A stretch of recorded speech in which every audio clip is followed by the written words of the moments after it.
ಬಂದಿರುವಂತ ಎಲ್ಲ ನಮ್ಮ ಗ್ರಾಮದ ಎಲ್ಲ ತಾಯಂದರಿಗೆ ನನ್ನ ನಮಸ್ಕಾರಗಳು. ನಮ್ಮ ಗ್ರಾಮ ದೇವತೆ ಇವತ್ತು ಕಾರ್ಯಕ್ರಮ ಮಾಡ್ತಾ ಇದ್ದೀರಿ, ಇದೆಲ್ಲ ಬಹಳ ಸಂತೋಷ. ಆದ್ರೆ ಇವತ್ತು ನಮ್ಮ ಶಾಲೆ ಓಪನ್ ಆಗ್ತಾ ಇದೆ. ಬಹಳಷ್ಟು ಜನ ಮಕ್ಕಳು ಇಲ್ಲಿ ಬಂದಿದ್ದಾರೆ. ಈ ಮಕ್ಕಳನ್ನ ಸ್ಕೂಲಿಗೆ ಕರ್ಕೊಂಡು ಹೋಗೋಣ ಅಂತ ನಾವೆಲ್ಲ ಬಂದಿದ್ದೀವಿ ಇಲ್ಲಿ. ಈ ಮಕ್ಕಳದ ಊಟ ಆದ ತಕ್ಷಣ ನೀವೆಲ್ಲರೂ ನಿಮ್ಮ ಮಕ್ಕಳನ್ನ ಕರ್ಕೊಂಡು ನಮ್ಮ ಸ್ಕೂಲಿಗೆ ಬಂದು ಮಕ್ಕಳನ್ನ ಅಡ್ಮಿಷನ್ ಮಾಡಿಸಿ, ಹೊಸದಾಗಿ ನಾವು ಈಗ ಫ್ರೀ ಬಟ್ಟೆ ಬುಕ್ಕು ಎಲ್ಲ ತಂದಿದ್ದೀವಿ.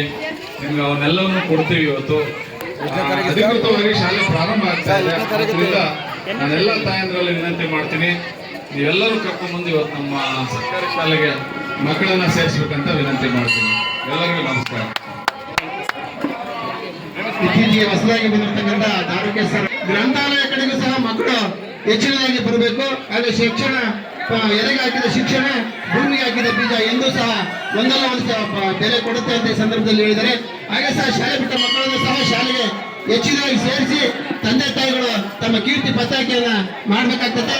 ಮುಂದಿನ ದಿನಮಾನಗಳಲ್ಲಿ ಮಕ್ಕಳನ್ನು ಶಾಲೆಗೆ ದಾಖಲಾತಿಲ್ಲ ಅಂದ್ರೆ ತಮ್ಮ ಮನೆಗೆ ಕೊಡ್ತಕ್ಕಂಥ ರೇಷನ್ ಆಗಿರ್ಬೋದು, ಕರೆಂಟ್ ಆಗಿರ್ಬೋದು, ಇನ್ನ ಮುಂದಿನ ದಿನಮಾನ ಹೆಚ್ಚಿನ ಮಾಹಿತಿ ಹಂಗಾಗಿ ಕೊರತೆ ಆಗ್ತದೆ. ಹಾಗೆ ಸಮಯ ಕೊಡ್ತೀನಿ ಶಿಕ್ಷಕರು. ಅಲ್ಲ, ಇನ್ನೊಂದೇನಂದ್ರೆ ಸರ್ಕಾರಿ ಶಾಲೆಗೆ ಮಕ್ಕಳನ್ನ ಸೇರಿಸ್ಬೇಕು ಈ ಸರಿ. ನೀವೆಲ್ಲ ನಮ್ಮ ಮಾನ್ಯ ಮಂತ್ರಿಗಳು ಕೂಡ ವಿನಂತಿ ಮಾಡಿದ್ದಾರೆ.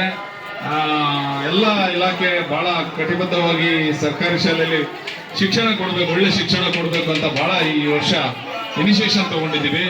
ಆದ್ರಿಂದ ಕಡ್ಡಾಯವಾಗಿ ನಿಮ್ಮ ಮಕ್ಕಳನ್ನ ನಮ್ಮ ಸರ್ಕಾರಿ ಶಾಲೆಗೆ ಸೇರಿಸಬೇಕು ಅಂತ ಹೇಳಿ ನಾನು ವಿನಂತಿಯನ್ನು ಮಾಡ್ತೀನಿ. ಎಲ್ರಿಗೂ ನಮಸ್ಕಾರ. ಅದೇ ರೀತಿಯಾಗಿ ಗುಣಮಟ್ಟ